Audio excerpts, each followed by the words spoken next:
Welcome, everybody, into a new edition of Warm Weather Fans, the Sun Belt podcast. My name is Brian Stone, joined this week by Zeke Palermo.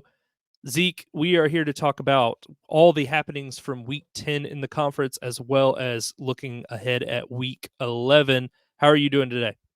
I'm doing well.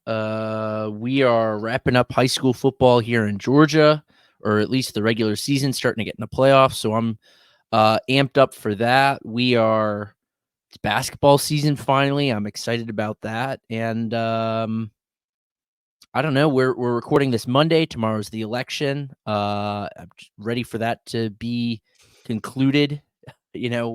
Whichever way it may land, it's just like, let's get over it with it, man. I'm done getting the texts. I'm done getting the emails, the voicemails, the ads. I'm done with it. Yeah, I'm sick of it as well, especially because I'm not registered to vote, and so I still get bombarded, even You're not though registered to vote? I've never voted in a presidential election. That's crazy. I've never felt passionate enough to do it. So Understood. that's just the way I see it. All right. So let's get off of that and get to a more intense topic, which is Sunbelt football. Let's start with Tuesday night's game. So how much of this did you catch? Because I watched a lot of it. Louisiana, Texas State. How much of this did you see? Cursory. I Okay. watched the big cut up afterwards on YouTube. I didn't catch much of this one. Okay. So my number one takeaway, actually, I have a question for you, but I want to give you my number one takeaway, and then I want to ask Mhm. you this question. My number one takeaway is, I guess it's another question: is Jordan McLeod just bad now, like at football, or is it like a scheme issue? And I'm not even like putting, trying to put the heat on you. I know Right. you were supporting them earlier in the year. I'm Mhm. asking strictly from someone who watched and put the eye test on it.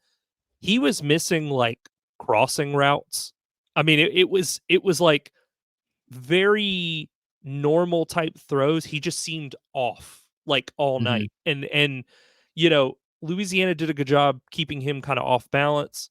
Um Louisiana's tackling still, to me, leaves a lot to be desired. It hasn't come back to bite them yet, but I feel like there could be a key point down the road where that's the decider, is that they just decide again, whatever. We don't tackle around here. Like Mhm. we kind of let guys bounce off of us.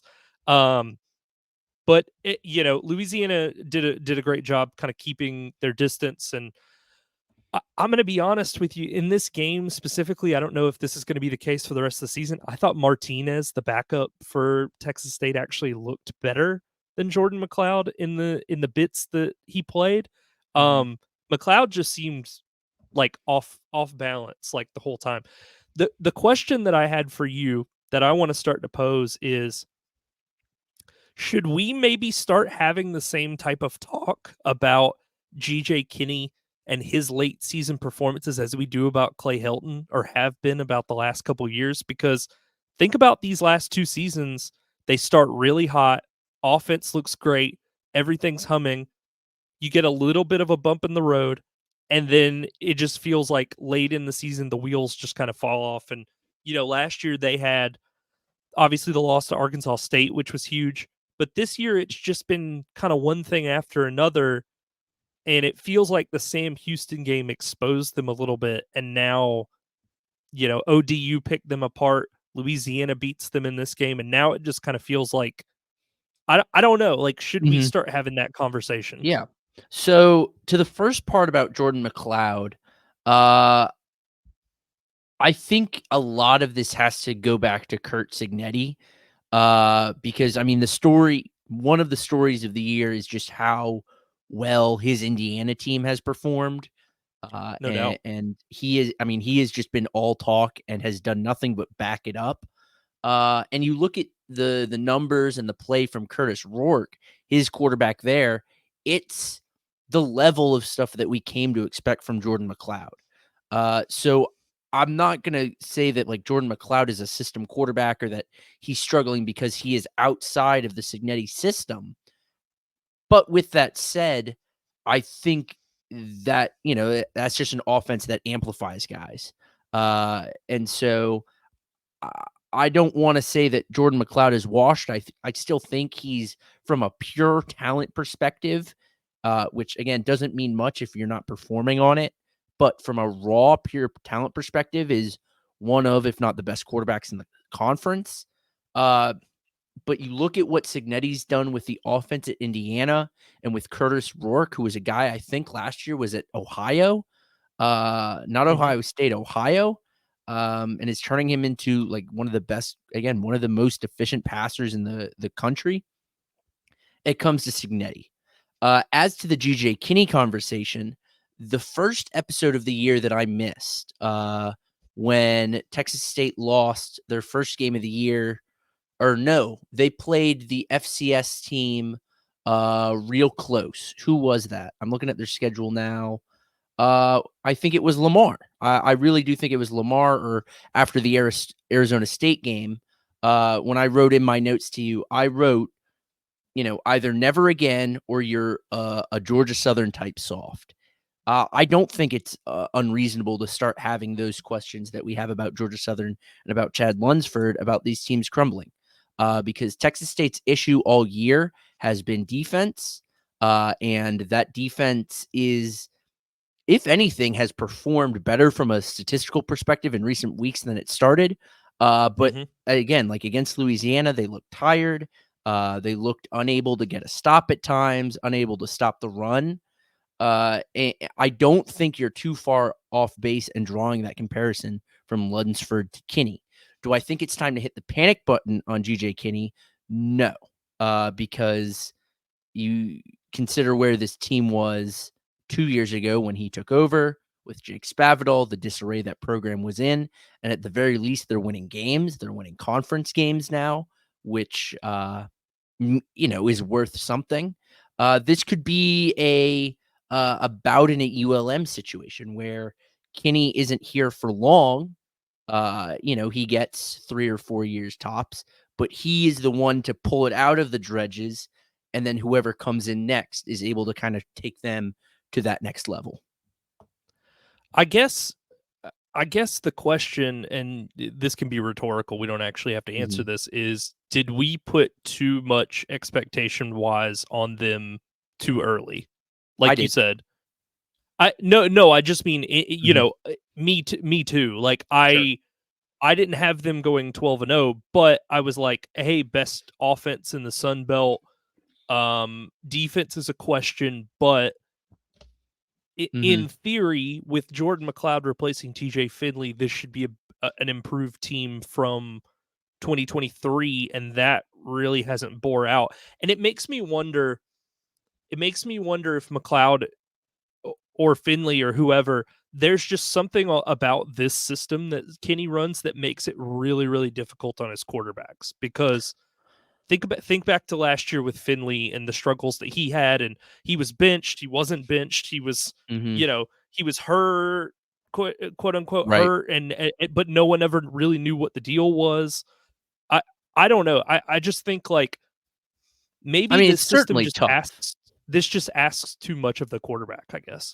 It certainly asks too much. I mean, how many times this year has Jordan McLeod thrown for over 30 passes? This is Yeah. a quarterback intensive offense, and he's not asked to run a lot. But the offensive line isn't great. I think he's taken 9 sacks or something like that, and I mean, the guy's got a good pair of legs.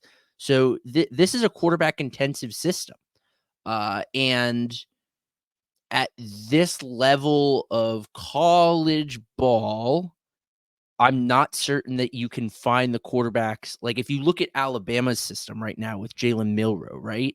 Or when Jaden Daniels was at LSU. Obviously, those are different tiers of quarterbacks than what we're talking about. Those are, NFL first rounders, guys that are turning around or will turn around. Jaden Milroe will, NFL franchises. Jordan McLeod is not that guy. That is not the Mm-mm. same conversation. Yeah. But when you watch Texas State's offense, does it not remind you of that? At least in the very least in how they utilize the quarterback in terms of like, it is all you, dude. We've got good running. They've got Ismail Mahdi, who runs a ton for this team, but that is not the and focal point of is an offense. extremely efficient at the same time. He's an incredible running back, but that is not the focal point of this offense, and it's very clear. Right. So yeah, I think again, I don't think you're off base in saying that this is a tough system for quarterbacks that may not be feasible to play unless you have the best available to you. Well, I think one of two things is true, and I don't Mhm, know if unless you were in the quarterback room when they're doing film study, I don't know what that we'll ever know what the answer to this is. Either this system is too intensive on the quarterback and asks too much out of one player, one mhm, position, and because even go back to JMU last year when with McLeod, they had contributors all over the place. You got to think like Surratt, who followed Signetti to IU, was like a great receiver. They had multiple options. They could run the football, but I think most importantly was their defense was lights out. And so when your defense is lights out, like Texas State's unfortunately is not, it asks you to make a lot more plays than you would necessarily have to. And I think the problem is either the system is too intensive on the quarterback, or they are not making the necessary adjustments to the play calling, to the scheme, to mhm. kind of update that through the year. And I think what other teams are finding out is what they put on film in week 1 and week 2 is the same stuff they're putting on the field in week 10. And so it becomes, and I, there are other teams that have this problem as well, where it's not a consistent, like, we're adding to the offense or making adjustments, or we changed this route or whatever, so that we have like tendency breakers. I don't know, it just feels like something is off with how Kenny's 2 seasons at Texas State have been. And I'm not knocking them because I look at where they came from and where they are now, but it Mhm. feels like their ceiling should be higher than what they've shown. And so that's more kind of what I'm making a point about, is like, they, with the talent they've had, it feels like they should be able to accomplish more than they have been. And so, yeah, I just I don't know. I'm not really sure what to expect. Um, again, McLeod had 18 pass attempts and didn't crack 100 yards passing. Mhm. That's kind of my point. Martinez, 11 for 14, 113. I know he threw an interception, but that was kind of just like a desperation, like, we need a play to get Right. made, because they Louisiana really had cracked down on Joey Hobart, who is primarily their number one receiving option. He only had 3 catches for 14 yards. Cole Wilson was the main beneficiary of the passing game. But Louisiana, despite kind of their tackling struggles when Motti or Torrance Burgess Jr. had the ball, they do a really good job in the pass defense area. They make it really tough to kind of find zones to sit down in, things like that. So I do want to give them credit, Louisiana, first and foremost. I mean, they do this thing, and it's not great, but it hasn't bit them so far. Offensively, they kind of play down a little bit, Mhm. where they're really good at matching, but it doesn't feel like, hey, we're just going to bury this team. Like, we have it's like a death by a thousand cuts. Like, we have all of these receivers. We have Lejean, we have Jacob Bernard, we have Terrence Carter, Harvey Broussard. Like, we have all these guys, and we have the running back attack of Washington and Perry. But it just kind of feels like they only really strike and get into that mode when they feel like they need to. And I guess what I would want to see is a little bit more kind of urgency from them, in spots where the other team's offense is struggling. You have a chance to bury them early, and they just kind of meander around. And then when, Texas State would start to press on them, then they would make a play. But it didn't it felt like it was like one of those, it was almost like dancing. Like, they let the Sure. other team kind of lead, and then they react, versus being proactive and being like, we're going to be the first one to put points up. We're going to score at every turn. So that's just kind of what I've observed from Mhm. Louisiana. It's not hurt them yet. So, like, Right. DeSormo and all those guys. Matt has said the past couple weeks that he's scared of the ULM game like he hasn't been in several years.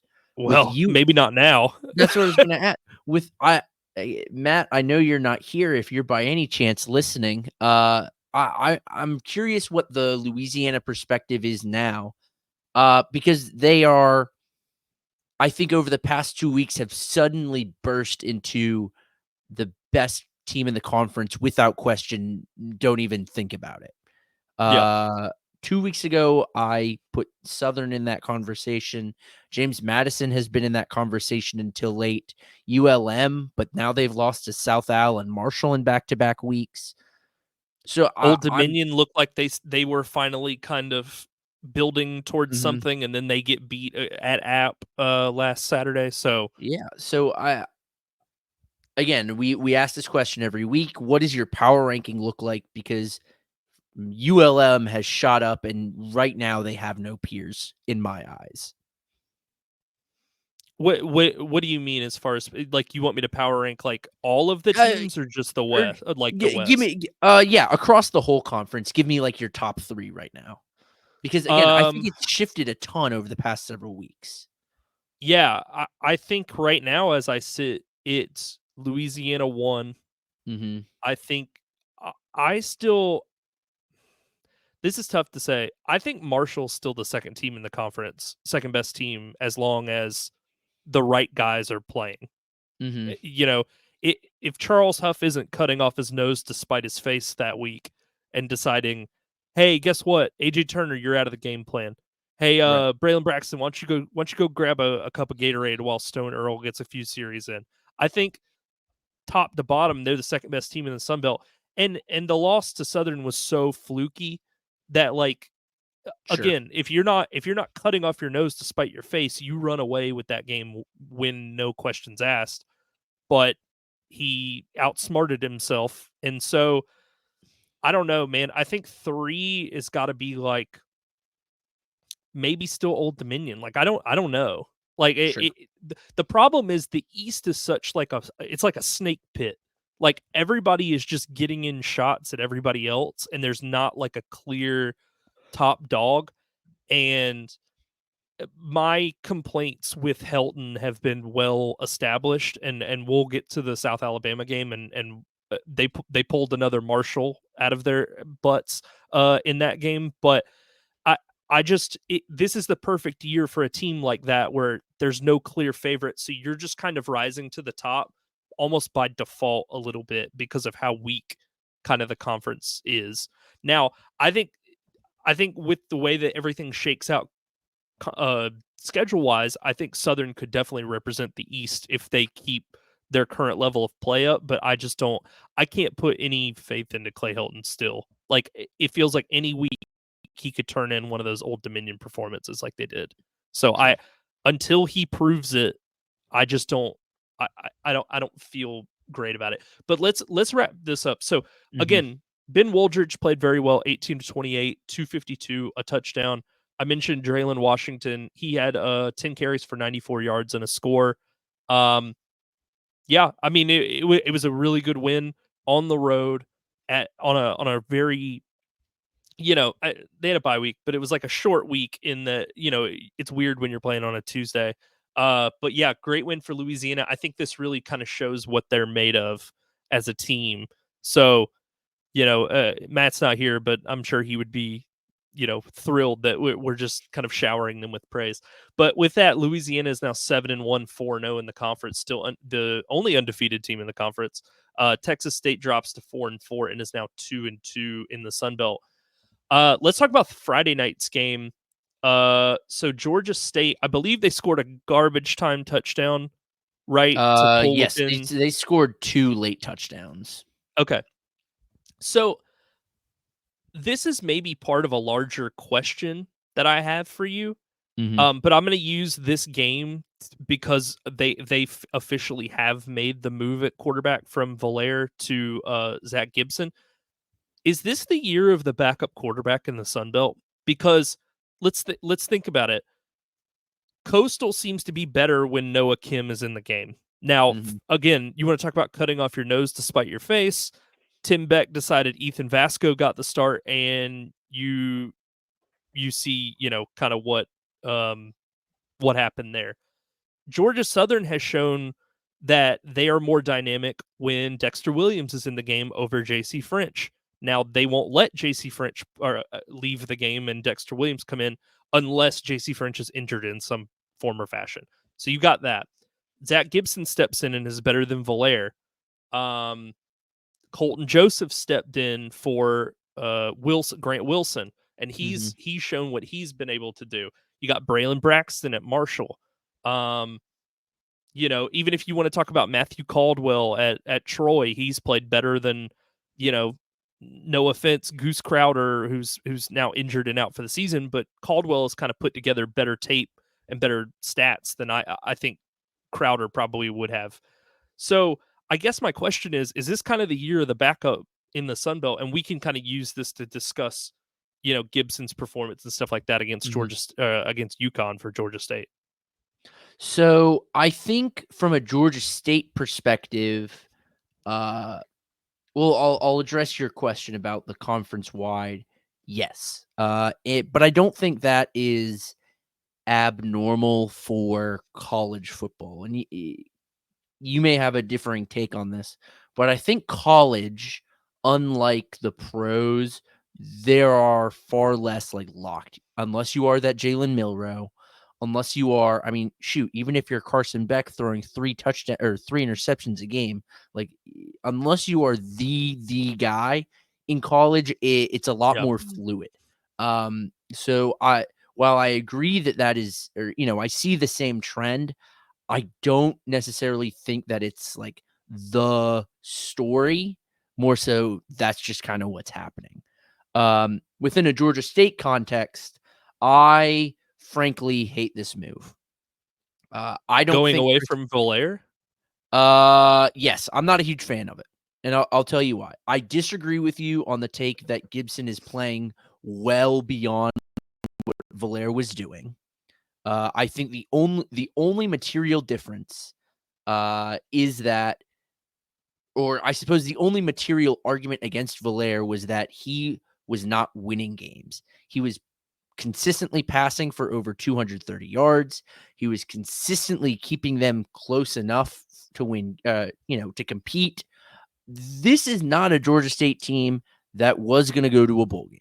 This is not a Georgia State team Right. that was ever going to compete for the Sun Belt this year. And going to Zach Gibson is to subscribe to a greater philosophy that I do not subscribe to, and that is making a change for the sake of the change. Zach Gibson is a senior. He's not Mhm. playing for Georgia State next year.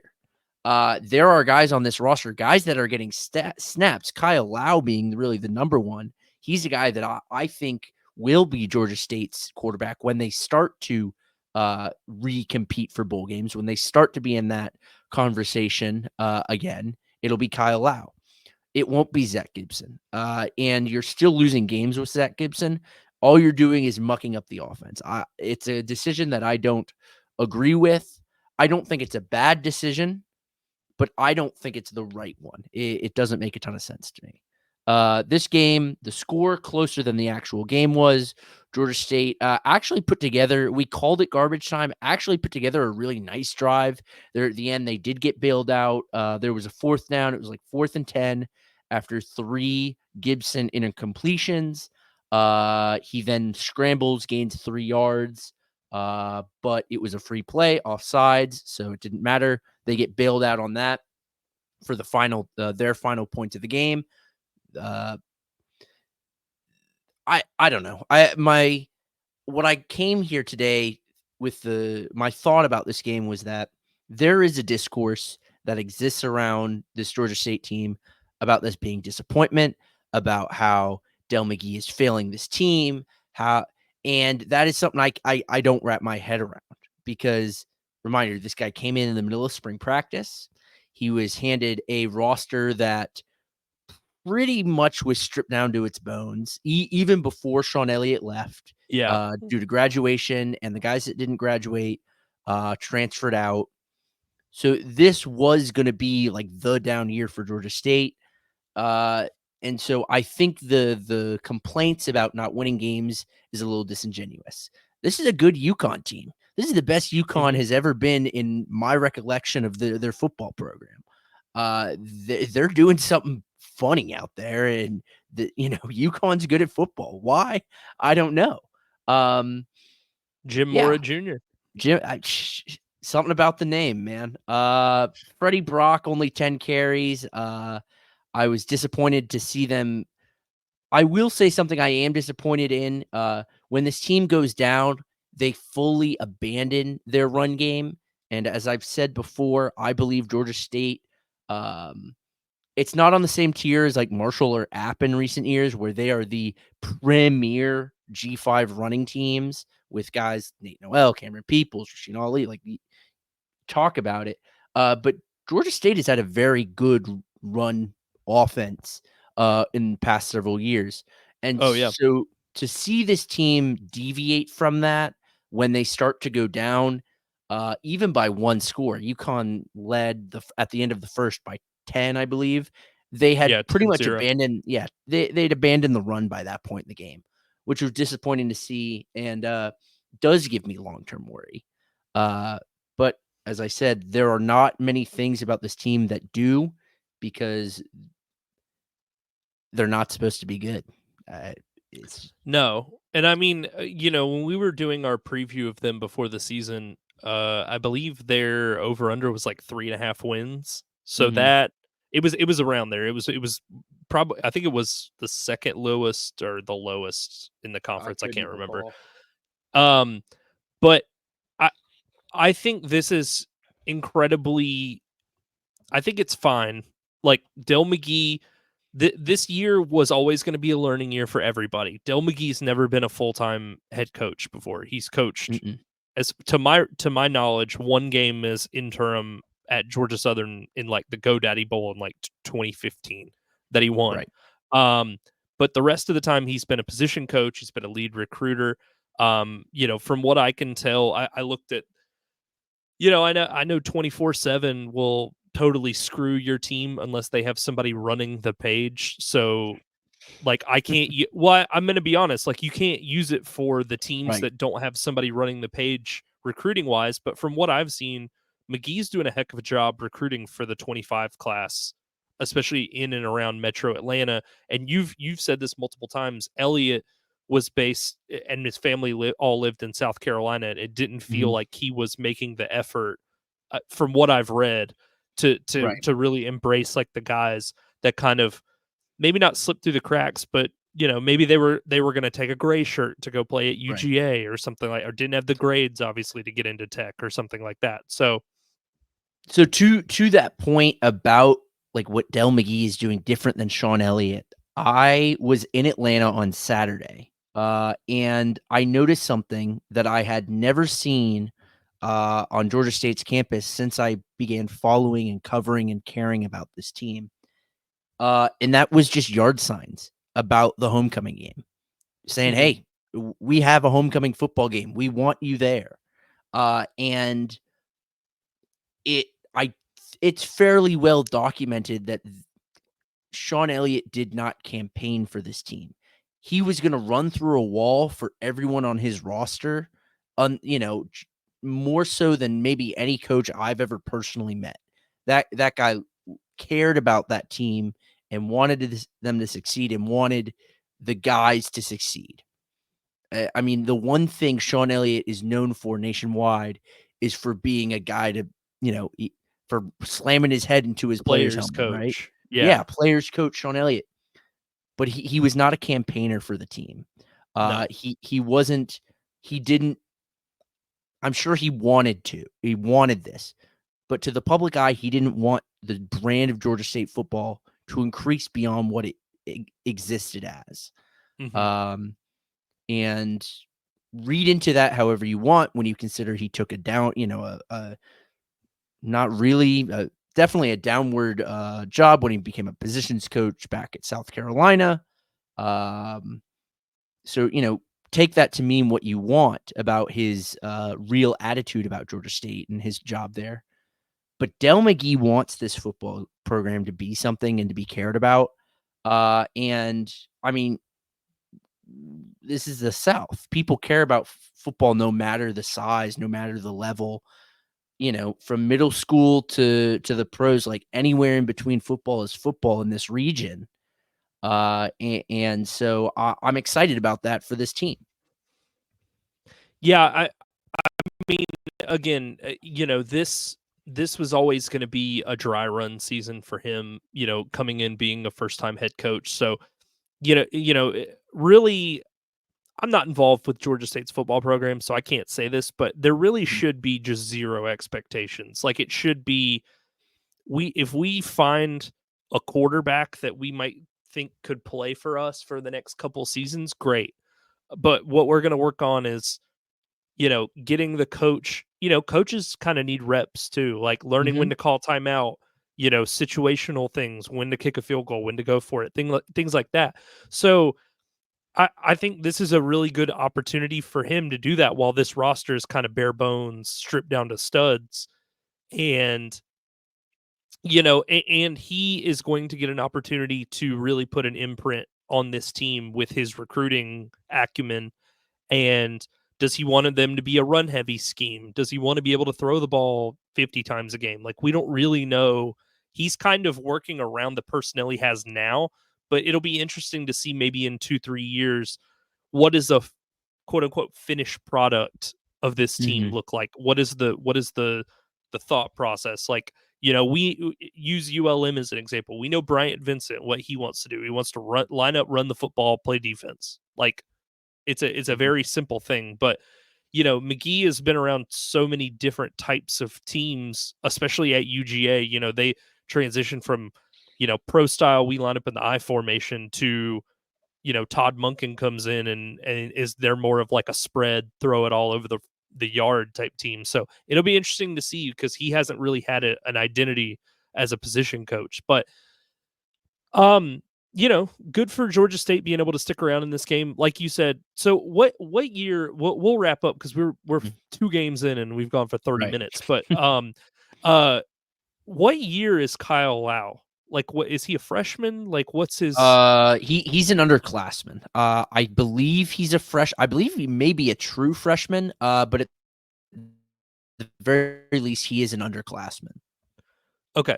So I think what's most important, I think it's, and I said this last year about JC French at Southern, when your season is just totally in the toilet, you need to take all of the veteran guys that aren't going to be a part of this team that you're building for 2 years from now.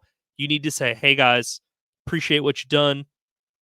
If you can give us practice reps on the scout team, that's great. You guys need to sit down while we kind of mentor our guy of the future, get him some in-game experience while there's nothing on the line. And so, yeah, here's the thing. I didn't mind them in theory putting Gibson out there, because at some point, like, you just don't want the players to kind of quit on the team. Right. Because frankly, Valera was throwing a ton of picks, like a ton of really ugly ones too. But I didn't realize that they had kind of a guy waiting in the wings that they could put in and be like, let's just get him some game reps and see what we got and see if we need to go recruit heavier at quarterback or not. And maybe they're seeing some of that in practice, but maybe not. We'll see. I don't know. All right. So UConn is now 6-3 this season. Georgia State drops to 2-6 with the loss. So let's get into Saturday's games. I'm taking them as they come here. App State beats Old Dominion 28-20. So I watched a little bit of this game. I was kind of flipping around. I think the way this game turned out, obviously App did a great job of winning this football game, because they've had a lot of issues recently in just winning games flat out, period, end of story. This has been a really rough year for them, both on and off the field. But I think where what this comes down to is, frankly, I don't think Colton Joseph has the weapons around him. Like, and we've talked about this. Like, Isaiah Page gave him 205 yards and a score. Great. Aaron Young, 110 yards rushing, A+. Outside of that, who do you have as contributors? Like, the defense is pretty good. And, App has struggled offensively this season, but they have the ability to score points in bunches. And so to hold them to 28, you would think, hey, we either need to be in this game or we need to have a lead. And for Colton Joseph to go 27 of 38 for 332 and 2 touchdowns, and you scored 3 points in the second half, it kind of screams to me like they just don't have the horses around him to kind of get Yeah. them back into the conference race almost. I think nothing evidences your point better than just looking at. I mean, dude was sacked 5 times in this game. I mean, this was probably his best game yet. I mean, the guy's been ripping off really, really good games, hundreds. Yeah. He's been ripping off, 20 and 70 or 270s. He went 330 and 42. I mean, it was his worst rushing performance, but he still gained 42 yards. Consider, I think they count 5 of those sacks, so consider that. But that's your point right there. Is the guy has no one to get the ball to. There's no one to relieve that pressure. And as has been Old Dominion's thing the past several weeks, they've relied on Colton Joseph. Now that teams have some semblance of tape, they have some semblance of understanding about what his game is and what he does, that the guy is a freak quarterback. He's incredible in both aspects and does not really turn the ball over that much. No. Now that they have that knowledge, though, it's just like what we saw. It's like what we're seeing at Arkansas State. Like, now that you have the tape on the quarterback, on the phenom that came out of nowhere, it's starting to fall apart. Credit to App. They won this game. A little disappointed. They couldn't score more. I felt like they didn't have too many really exceptional drives, but they did enough to win. Yeah, I like it just comes down to how long was the Colton Joseph magic going to last, and I think it depends on the matchups the rest of the way. But after this year, it's going to be what we're seeing at Arkansas State, where the magic wears off. Well, I think App realized the way to kind of not neutralize him, because he is a good passer as well, but the way to kind of take it a little bit away is just to make sure he stays in the pocket. Like, if he breaks contain, then yeah, you're in trouble, because he definitely can run. He's a good passer when he gets outside the pocket. He throws well on the run. I think I might have a nuclear hot take for you, and I don't know if you're Okay. going to agree with this or not. Is Colton Joseph the best quarterback in the conference? Yes, he's the best performing quarterback. Well, I just mean, like, we've seen McLeod's ceiling, but he hasn't played up to that. Aguilar has had really, really shaky games this season. Like, the one that he played against Louisiana was frankly pretty bad. It feels like all the guys that we anticipated coming into this season that were going to be kind of the benchmarks for what we think quarterback play is going to be in this conference have not really held up. And it feels like the young guys, the Braylon Braxtons, the Colton Josephs of the world, have kind of stepped up and kind of taken that mantle. So until I see otherwise, the numbers look great. I think Colton Joseph's kind of the best quarterback in the conference. He just doesn't have any of the pieces around him that some of the other better teams do, is frankly what it is. I would challenge you. I don't even know if he's the best freshman quarterback. Gio Lopez, I think has a arm in this conversation. And He's while not a he's not, freshman, though, is he? isn't I thought he? he was a sophomore. He played last season somewhat. I don't know if he played less games and was able to keep a Sure. red shirt, but he played some last season in relief of I can't think of that quarterback's name from last year with South Alabama. At the Carter Bradley, at the Carter very Bradley. least, Gio Lopez has a conversation at this table, though. As does Ben Woldridge, I think. I understand what you're saying about, like, Jordan McLeod, We thought Jalen Raynor was going to be really good this year. He's taken a step back. Joe, You mentioned it. Joey Aguilar has been good. He leads the conference in passing yards, but it's not what we anticipated. Like, we kind of anticipated him to outshine everyone else by a considerable margin. Frankly, he probably only leads the conference in passing yards because he's been the starter all year and hasn't been pulled or hasn't been played in replacement. I don't necessarily subscribe, but I hear what you're saying. He's probably playing like the best quarterback if you look at the past 2-3 weeks. But I'm not buying it quite yet. Okay. I just wanted to throw it out there because it feels like he is, and if you put him on a team with more talent, that he would take like another step over what he's doing now. But right now it feels like he's just carrying Old Dominion football on his back. And frankly, for someone like him who, has a limited amount of starts, like that's just a lot to ask, to be like, hey, guess what? We've got maybe one contributor a week that'll step up and make plays for you. Otherwise, like, you're going to have to be the leading rusher most weeks and throw for 300, 280 yards because we can't run the ball consistently. Like without you. I don't know. I'm very cautious because this is the almost to the dot same playbook we saw out of Jalen Raynor last year.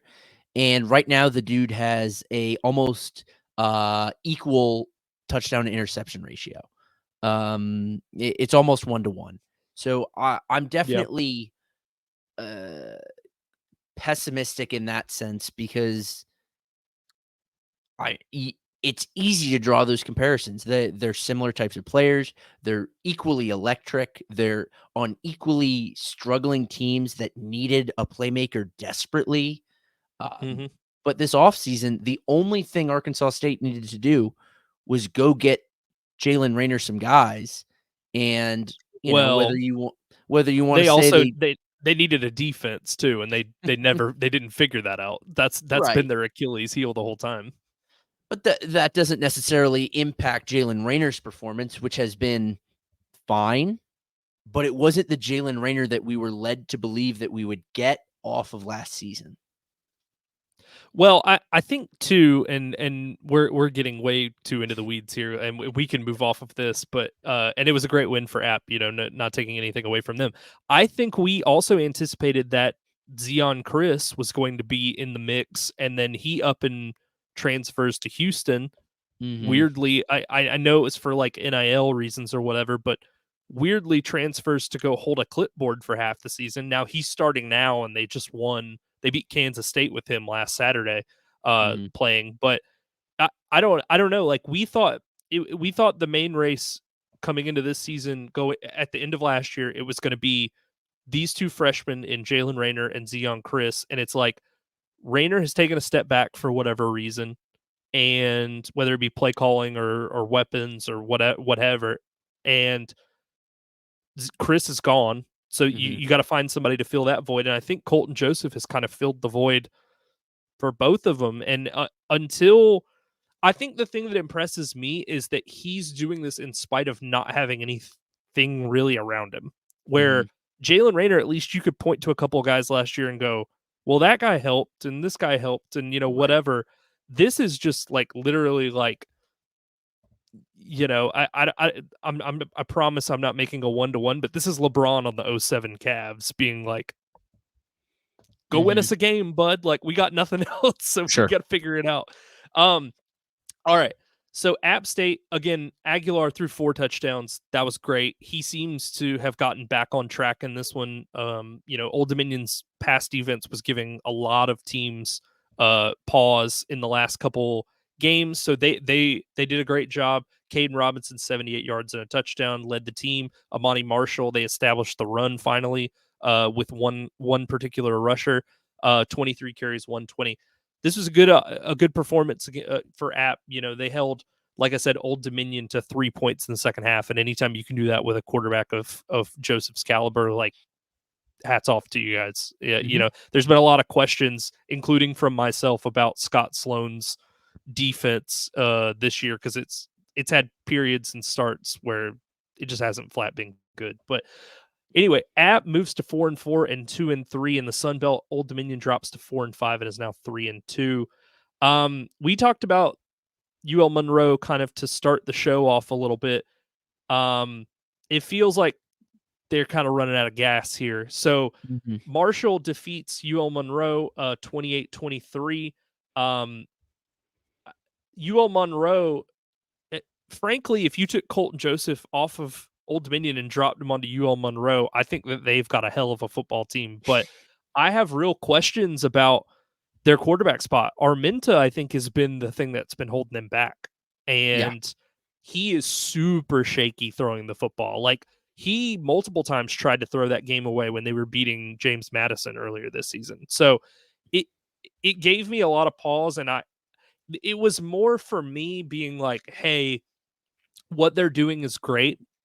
But they clearly have a ceiling on this team, because none of these guys can throw the ball efficiently, whether it be him, Booty, whoever they want to throw in the mix at quarterback. They just frankly aren't doing it consistently enough to scare other teams. And Hardy ran for 207 yards and a touchdown, and it didn't matter. Like, that's insane to me. Mm-hmm. That's unacceptable. That's not a winning formula. I imagine ULM will figure it out. Just much like Georgia State, like, keep the perspective of what we anticipated out of this team. And, but shoot, man, a loss to Marshall. I don't necessarily buy your take that Marshall's up in the top, even with Charles Huff, coaching at the best of his ability. I don't think they're that team. This is not too dissimilar from what Troy has had in recent years, where Troy had the run game and they had the defense, and they probably would have won more than they did. And mind you, they won a Sun Belt championship. They won a Sun Belt title. They would have probably won more if they had figured out the quarterback situation. So this is like the dwarf, or the dwarf star, the precursor to that problem, where you get an offense. I mean, Ahmad Harvey's been great this year. Not just this game. Yeah. He's been great this year. He's going to finish the year with over 200 carries. The guy's a legit running back for them. And the defense, 28 to Marshall's not spectacular, but this has been a very good defense. Well, I'm going to say this. I'm not going to let you besmirch the name of Gunnar Watson like you just did. I'm not letting you slide on that one. Gunnar Watson was very good for what they needed out of the quarterback spot. They didn't need a Grayson McCall who was going to come in and or Colton Joseph. They didn't need a guy to put up 370 total yards every game. Like, they were well balanced. They played defense. It was a little bit like James Madison with Jordan McLeod last year, where it was like Texas State's probably asking him to do way too much because they have no defense usually on a given week. Like, they have up and down real performances, but you never know when, they're going to give up 45 to Sam Houston. So, like, maybe you're asking him to do a little bit too much. My argument for Marshall is they are 5 minutes and a backup quarterback for Georgia Southern away from being undefeated in the conference right now. Like, I think that it was as fluky as it got. And again, Charles Huff made the incredibly stupid decision to take out the guy in that game that scored 17 of their 23 points and put in a guy who generated 2 field goals in like 3.5 quarters of action. So I'm just like, if he doesn't do that and Braylon Braxton plays a full 60 minutes, I don't think Georgia Southern even is able to come back. But they kept stalling out because they put the wrong guy in. And then like you said, Marshall scores 28 against ULM. They've had a good defense. I think what it is ULM is now having trouble, despite having a guy run for 200 yards, sustaining drives on offense. And I think it's leaving their defense kind of out to dry because they can't throw the football consistently. Armenta was 9 of 13. They threw 13 passes in this game. Like, again, Hardy had 25 carries, like you said. They don't have balance, and I think that's the problem. And their defense is getting tired because it's either Hardy carries the entire offense or they go like 3 and out. Because if they get into a 3rd and long, 9 times out of 10 they're not getting it, and so that's putting the defense back on the field, back on the field, back on the field. And I don't really understand the usage with AJ Turner. One week it feels like, hey, we've got a bell cow at the running back spot, and then the next week it's like, this is a Houston game. Let him, we're only going to run the ball a handful of times overall, even though it's definitely working. So like, I truly can't tell what it is that Charles Huff wants to accomplish, but again, they're 5 minutes and a fluke comeback away, in my opinion, from being 4-0 right now in the conference. So Yeah. I have to default them. I think you hit the nail on the head with the 3rd down problem. That was the issue here. Obviously, when you're only throwing 13 times, like, you're just not going to convert 3rd downs. 3rd and longs are a non. They don't throw unless they absolutely have to. That is not sustainable unless Gerard Parker has this weird fantasy of reinstituting the triple option. Does he You see mean Bryant Vincent? Did I say Gerard Parker? Yeah. Bryant Vincent. The field goal king, Gerard Parker. Yeah. That's what they're looking like. Unless Bryant Vincent, rather, is looking at the success of Army and Navy this year. That's not sustainable. I wanted to bring up, because you mentioned the 3rd down conversions, and I wanted to check on that. ULM ranks 2nd worst in the conference on 3rd down, better only than Southern Miss. The conference average hangs in about, I'm eyeballing this, I don't have the average, but I'm looking at all of them, 42% or so. They're sitting at 33, along with the likes of Southern Miss, piss poor offense. Yikes. Coastal Carolina, can't find a quarterback. Georgia State, 2 wins on the year. So I think you hit the nail on the head there, and it's only going to get worse as we hit these final couple weeks. I'm kind of surprised with the limitations that ULM's had so far, that teams aren't just sticking 9 guys in the box and being like, if you want Armenta to throw over our head, we'd love to see it, because he hasn't really done it this year. So like, it's kind of shocked me that they haven't just totally loaded up the line of scrimmage and been like, again, we're gonna put run a 4-3. We're gonna drop a box safety down, and if Hardy runs past all 9 of our guys, then we'll live with that. But otherwise, if we're a decent tackling team, like, let's see Armenta throw it over our head. So it's really going to be an interesting kind of style clash when ULM does play Louisiana at the end of the season, because ULM is very good at running the football, obviously, with Hardy, and Louisiana is reticent. I'm going to put this nicely, reticent to tackle guys in the open field. But they do a good job of shutting down the pass, but that's not ULM's game. So that's going to be a real interesting kind of push-pull, when we get to the end of the season. Obviously, kind of the implications for who's going to represent the West are out the window at this point. ULM's kind of, they kind of cashed their chips in early in the season, and now it's kind of coming back to bite them. But Braylon Braxton was efficient once again, 10 of 19, 166 and a touchdown. No turnovers as a team. Like, this is how you beat ULM. You cut off the amount of opportunities they get. You force them into 3rd and long if you can, and Armenta's not going to beat you with his arm. So that's just kind of been the story as of late with Old Dominion and Marshall at this stage. So Marshall improves to 5-3 this season and is now 3-1 in the conference. ULM is now 5-3 and 3-2 in the Sun Belt. Looking ahead here, so Troy has a huge second quarter bump and outscores Coastal Carolina 21-0 They go up 28-7 at half, and that was kind of the game. Like Ethan Mm-hmm. Vasco, for some reason, I kept looking up. It was Noah Kim hurt. Like, what was the deal? I thought he played fairly well against Louisiana, and I felt like the defense was the reason they lost that game.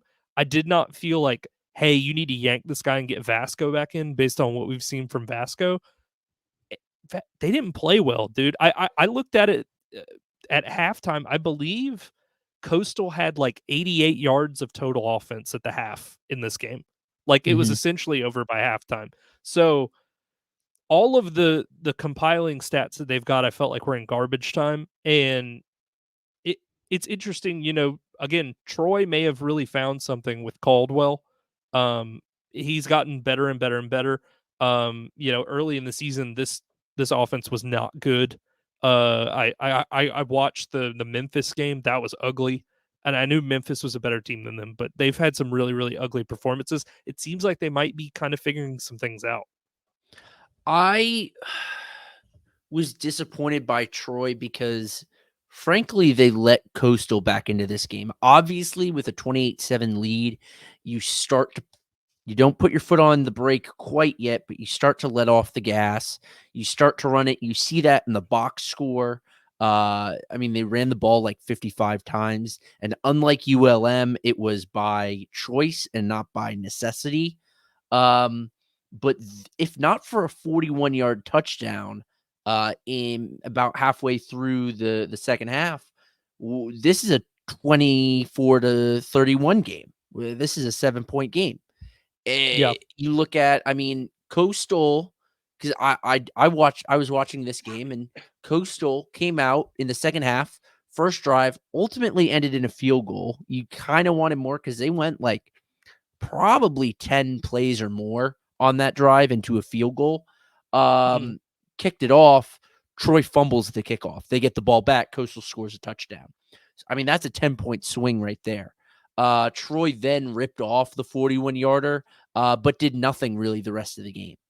I thought Troy's defense floundered in the third quarter when it needed to just get like one or two more stops, get one or two more stops in the third. Then you can just hand it off 7-8 times a drive, kill the clock. I don't know if it was a matter of defensive incompetence. Obviously, Coastal had incredible field position on the fumble kickoff. You get the ball in the red zone, like they're going to score, field goal or otherwise, touchdown or, whatever. I was disappointed by Troy because, shoot, this is one of the few wins they're going to have this year. And it looked like at points that they wanted to hand it away in that second half. Well, I think that goes back to Parker's conservative mindset. You Mm-hmm. know, I'm not saying every team would do this because I certainly know that there are coaches that wouldn't, but there are a lot of coaches that would just put their foot on the throat of the opponent. They go up 3 scores at half, and it's like, let's just keep doing what was working. And Parker has this tendency, you even see it like when they're down. It's like, Mm-hmm. hey, it's 4th and 2 at the opponent 20. We're down 17 points. You want to just go for it? Nah, kick a field goal, make it a 2-score game. And it's like, all right, man. And then Mm-hmm. they just are never in the game again. So uh, maybe they found kind of a little bit of a spark offensively because their team had been horrible as a whole unit. Frankly, like the defense wasn't getting stops. They were a far cry from what they had done the past couple years under John Summerall defensively. But offensively, it was just like boring. They don't do anything that really. They don't have any talent that really jumps off the page. When you're looking at it, or even like when you're watching it. But Georgia Southern former Georgia Southern running back Gerald Green really contributed here with an 83-yard touchdown catch. And he cashed in to start the game from 1 yard out. So Mm-hmm. I think maybe they are finding a little bit of a rhythm, but we'll see because they're going to go into a bye after this week, and so is Georgia Southern, and then there's a matchup probably going to be at night in 2 weeks where they come to Statesboro, and Georgia Southern typically plays better at home, so we'll see where Troy. Well, that'll be a good barometer for where Troy's Mhm. kind of at this point in the season. But I don't know. Like even his kind of drive to drive decisions leave a lot to be Mhm. desired for Gerard Parker. For me, I don't know about I don't know how you kind of stand on being aggressive versus conservative in those spots, but I just am like, you know, He definitely has like an NFL mindset in that regard, as opposed to a college one. In college, coaches tend to be riskier, tend to be less risk averse. Um, so his decisions at times, going for it, clock management, play call in when you're behind the sticks, appears to me a little more pro oriented than college oriented. Don't know if that means anything. For Troy, they've got one win left on the schedule, and it's disappointing because it comes in the final week of the season against Southern Miss. yeah, That is going to be, you called the Southern game a barometer. I think that will also be a barometer because at that point, when you, here's the thing, when you play Southern Miss, you, Troy, when you play Southern Miss, you're going to tell the world whether you are crap or whether you are a good team that needs a couple years. Whether yeah, you're a good team that's in the process or if you are also Southern Miss. So it's disappointing that that game comes so late in the season, where both of these teams are going to be playing for junk. Um, and by the third quarter, both teams are going to have the walk on third string center, long snapper, senior playing in his final game, and we're going to see all the seniors that have like 4 special team snaps over the course of their career. They're going to come out yeah. for like the opening kickoff or something like that. So it's a poor timing, but like that's the barometer for me is if Troy should, as any college football team should, handle Southern Miss. Um, but They if they should. don't, they should. Here's the thing: if they don't, you have to wonder: is Troy? Are they not a good team that's going to get better? Are they instead just a bad team? I don't know if you saw that. So there are all these companies. I promise this comes back to Troy. There are all these companies that are launching streaming services that aren't necessarily in the content entertainment business, Mm-hmm. and one of them is Chick-fil-A. Did you see Yes, this tweet a couple weeks ago that was like the Troy Southern Miss game is going to be I streamed did see exclusively that. on the Chick-fil-A mobile app? That one I is was going to like, hell yeah. be. Are you familiar with the Sickos Committee? Oh yeah. Hmm. Oh, that's gonna be their Super Bowl. I don't know if there's gonna be a game that the Sickos are up for, like Troy Southern Miss this year. That's gonna be like sicko morphine. Oh Like my it's just gonna be like straight to the vein, like just pure uncut sicko. Like if you're watching that game and you have no rooting interest in either one of those teams, you need help. Like you need to go find somebody to talk to because Yeah. you better literally have nothing else better to do. Um, but again, wrapping this up, I truly don't understand what Tim Beck is doing at the quarterback spot. Like Noah Kim looked good in the times that he's played, and there Mhm. hasn't been, at least when I was looking during the game, there wasn't a reported injury. So that means it was the coach's decision to put Vasco back in. And if he's doing that, then I'm just like, yeah, he doesn't know ball at that point because Vasco, I mean, be real, like Vasco's not it. Like Yeah. he's shown to be incredibly volatile on the field, and frankly, you can't win with that, especially when you don't have superior talent to everybody else. He pegs me as a Derek Carr type in that the dude is gonna put up any number of yardage. You say, "Hey, Ethan, I need you to throw for 240 today." He can go do it. He'll do it on 56% completion. He'll Yeah, need 45, 50 passes, but like, shoot, he'll get you the yards. He's yeah, not going to win you games, but the dude is going to be, he's going to win accolades for his yardage numbers. stuffing That's the stat sheet. exactly that's the type of quarterback Vasco strikes me as. And for some, our co-host included, that might be enough. A Derek Carr type might be enough. But for me, Well, that doesn't fly. no, I want somebody with a higher ceiling than that. So anyway, Troy improves to 2-7 this season and is now 1-4 in the conference. Coastal drops to 4-4 and is now 1-3 in the Sun Belt. Getting to the last game of the night, Georgia Southern, South Alabama. This was a wild one. I don't know how much you kept up with this. So basically, what happens is Georgia Southern and South Alabama, they go into half, it's 14-13. It's back and forth. Teams are kind of trading, drives. Georgia Southern did this thing that you saw when you watched the JMU Georgia Southern game in person, where they just fall asleep after halftime. Like, I don't know what they do at the half, but they always come out in the third quarter just flat. And so they came out flat. South Alabama outscores them 17-0, and I just rolled my eyes and I'm like, all right, here we go. Like, this is just a continuation from the ODU game a week ago. They're just going to pack it in. And then Georgia Southern outscores South Alabama 20-0 in the fourth quarter. There was a series of events that really felt like it was breaking the Jaguars' backs, and it was like, so J.C. French finally throws the ball longer than 5 yards down the field. Crazy, I know, but bear with me. He throws he hits Josh Dallas for a long touchdown.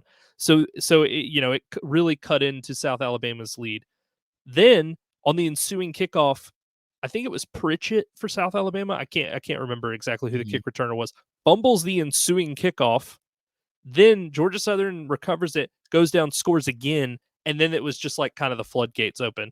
But what I will say is, and this goes back to my point, Dexter Williams was actually the one that threw the game-winning touchdown to was it Dalen Cobb? Yeah, Dalen Cobb catches the game-winning, what ultimately was the game-winning touchdown with 8:14 to go, because J.C. French tried a quarterback sneak, and apparently someone jammed their like thumb into his eye. And so he had to come out of the game, and people said later that he just had like a huge black eye from being down in the pile. I don't know. I didn't see it because he literally disappeared into the pile, and then he came back out and was just like doing this and ran off and didn't come back. But yeah, the offense hums when Dexter Williams is in the game. I'm sorry. Like, you're not in the Georgia State vein of like, we just need to get this young guy reps. Like, you are in the driver's seat. Like, you need to put the best players on the field. Like, I'm sorry, this spoon feeding JC French the offense and like letting him throw just check down after check down and play really, really conservative. It's not making the best use of this team's ability. And so if they drop a game because JC French is not hurt and Dexter Williams is still just hanging out on the sideline drinking Gatorade, and they fall to like Coastal or Troy or whoever, it's going to be totally on the shoulders of Helton. And it's one of the big reasons why I still don't believe in Helton is it's going to take an act of God for him to kind of see like, okay, we finally need to switch out the quarterbacks here. So I have been a JC French defender for a couple weeks, but I had an epiphany this past weekend, and something that hit me because a conversation that I've had with my brother, who's a Georgia Southern student, he's adamant that you cannot build a program on transfer quarterback after transfer quarterback. And for most of this season, I've agreed with him that Dexter Williams was not the choice because you need to build some longevity into this team. And I subscribed to that for pretty much up until this past weekend, when it hit me that is true for Georgia State, but it's not true for Georgia Southern. Why? Because Georgia Southern should be winning football games right now. They are, at the very least, in a position where that is the expectation, where even if they weren't winning games, they should be. Whereas when you're Georgia State, it doesn't matter. We're trying to move forward, right? So I've flipped my script on this, and I agree with you that Dexter Williams, you could argue, and I would have probably up until I even would argue still now that they're roughly comparable, French and Williams, although Williams is a little more polished, older, obviously, more experience. So he has a bit more refinement and therefore has an edge. Yeah. Georgia Southern is still pushing for a conference title. And Yeah. it's correct that you can't build a program around a new senior from the MAC every year. That's not how this works. But you can win games by doing that. Yeah. Granted, Southern really hasn't the past few years.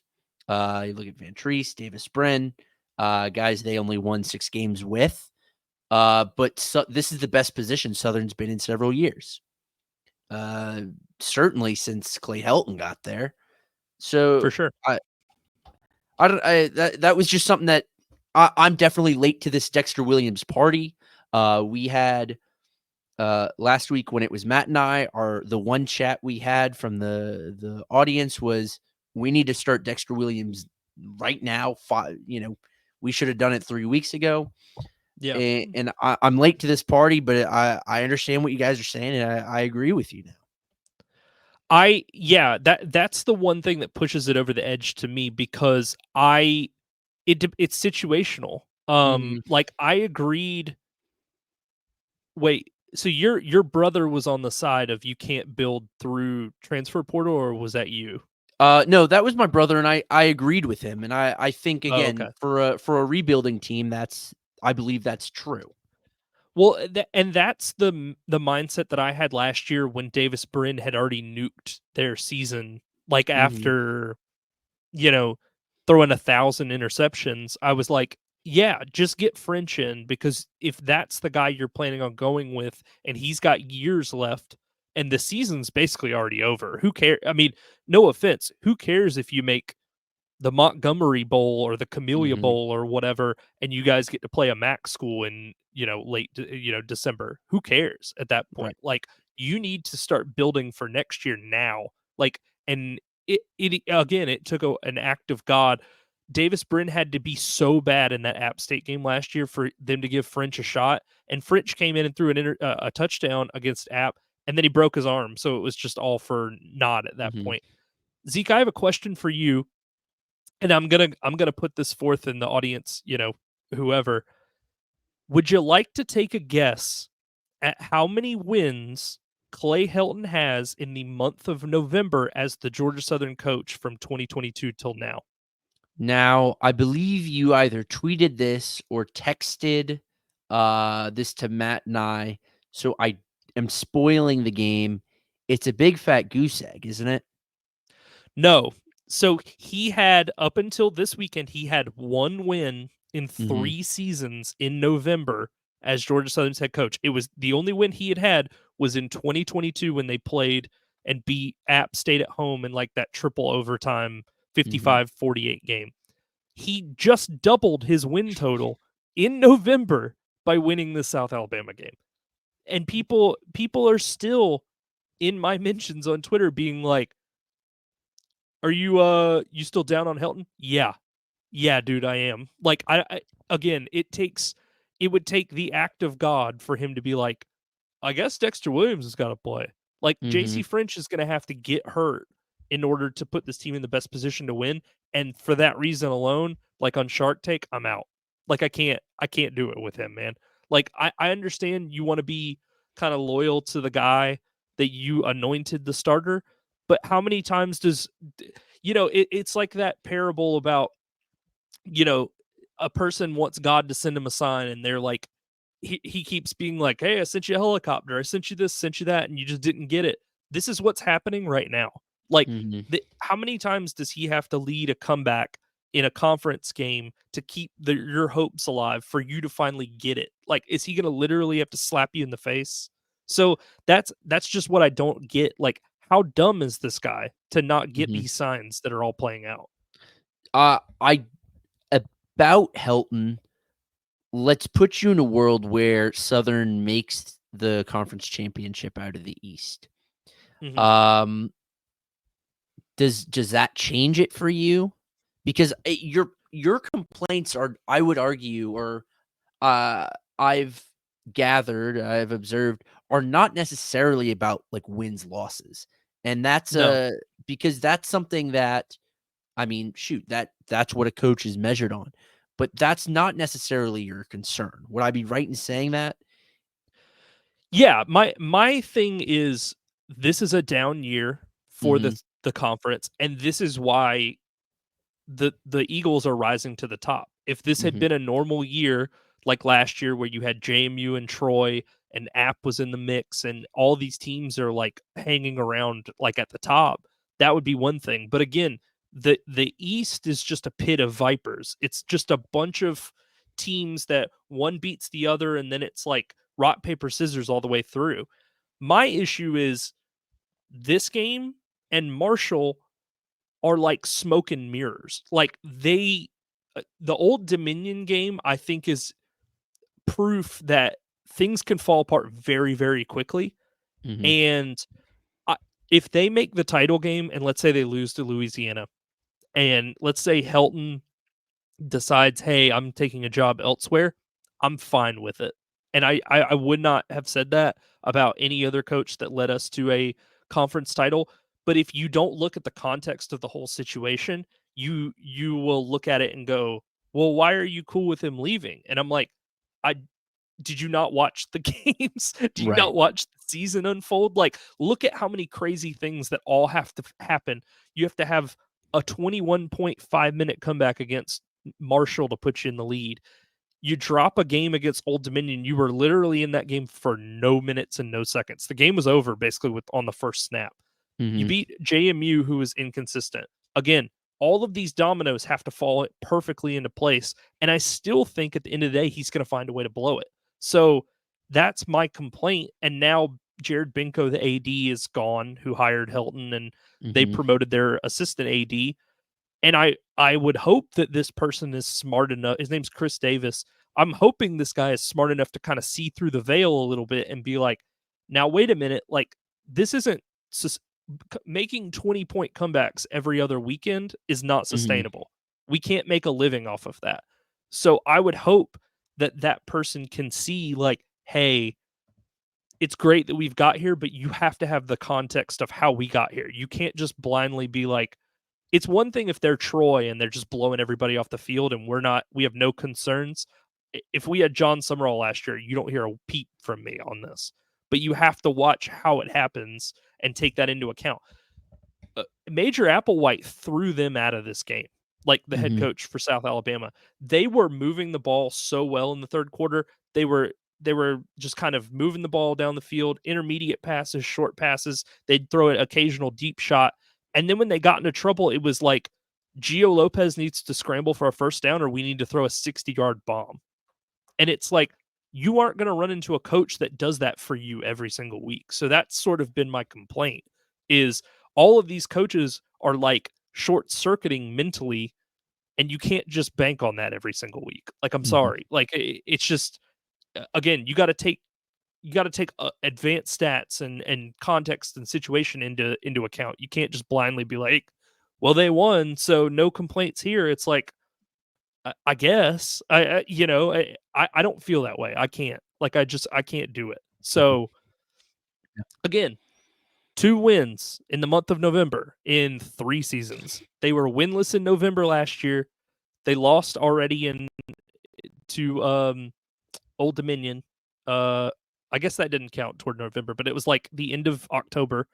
And then 1-3 in November in 2022. And I understand that he was rebuilding a team from scratch, but again, you can't just not win every year late in the season and Mm-hmm. expect like I need to be employed. It's like that's not how it Right. works. So anyway, Georgia Southern moves to 6-3 with the win, 4-1 in the Sun Belt. South Alabama is now 4-5 and is 3-2 in the conference. So let's get to week 11 here. We've got picks to make. I am in the process of getting this pulled up. I do love every time I go to ESPN, it resets my page, so I have to pull it back up for the next week.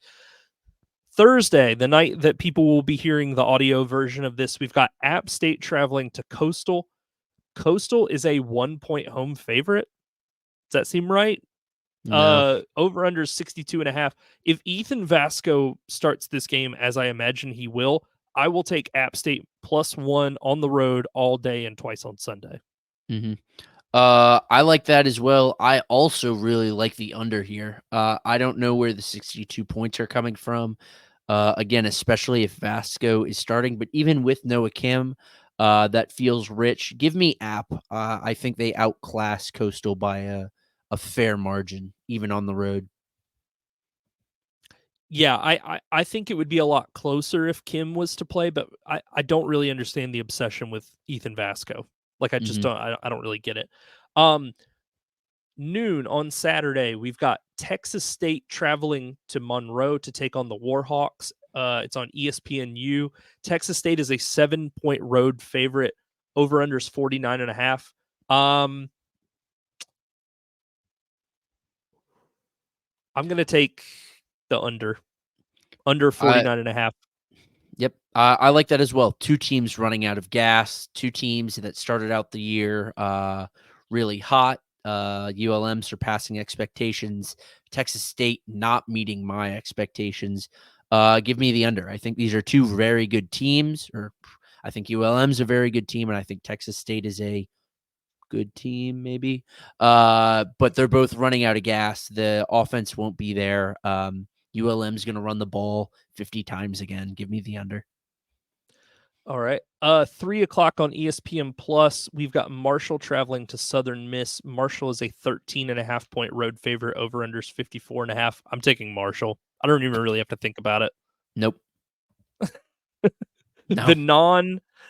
non Will Hall coached Southern Miss team, like you would think, like maybe they'll get like a little bit of a bump. I just want to put in perspective, Ethan Crawford for Southern Miss has not thrown a touchdown this season. He has 4 picks and 0 touchdowns.